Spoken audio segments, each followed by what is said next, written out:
Welcome back. Here we are over in Dublin, seeing very similar to what we are seeing in Macon. A lot of that sun out there, and temperatures are in the mid-90s. As you can see, not tracking any rain around the region. I was going to show the rain totals from today, but the numbers on the screen either said trace or zero. So pretty insignificant. We'll keep it not too bad as we continue through the evening. If you wanted to take the kiddos to the park or whatnot, you could. Just make sure we're insect repellent. Mosquitoes will most certainly be out there. 72 for the low. Chance for a shower, but that is a very, very slim chance.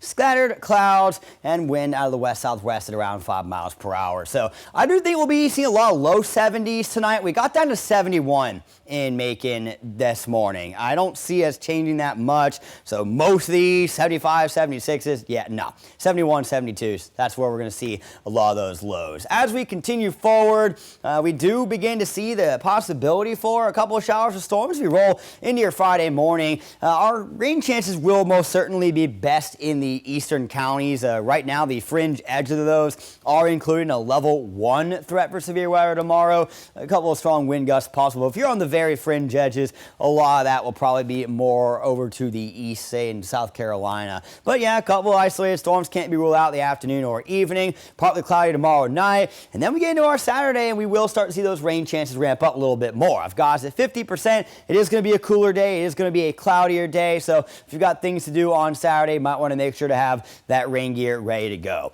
Now for the main point of this forecast. The tropics is something that we need to watch. Now, within the next 48 hours, 30% chance for development. This includes Florida, but mainly seems to be pointed more towards at the Gulf. 70% chance for the next 7 days. So we're not thinking it's going to be anything over the weekend, but we get into next week, there'll probably be some sort of depression that we need to follow. Now things end up getting a little bit more interesting though, all right? The overall trend of this initially was that we'd maybe see development further east. Oh, it's been trending further west. There's your low. Where things get interesting is you saw that cold front. Maybe it turns into a trough, maybe it doesn't. But a storm isn't going to be able to move through that, and it's going north. And depending on where that is, we'll end up probably potentially shifting this thing back to the east. So that will potentially be something to follow as we get into next week. As the direction that this goes is obviously if that moves through North Florida or South Georgia, that will impact us some. But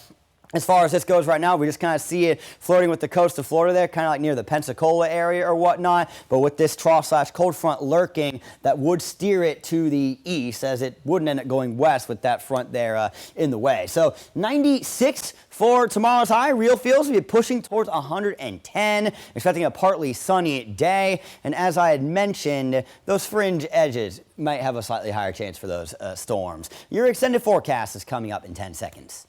Your 41 NBC AccuWeather 7-day forecast is brought to you by Volume Chevrolet. So hot end to the week, and then it gets a little cooler as we go into the weekend with those storm chances kind of ramping up some. Early next week, things get a little interesting, all right? We think it's going to get a little breezy with the potential for something tropical being somewhere in the vicinity. But as for those rain odds, that can most certainly change depending on the path of the potential storm.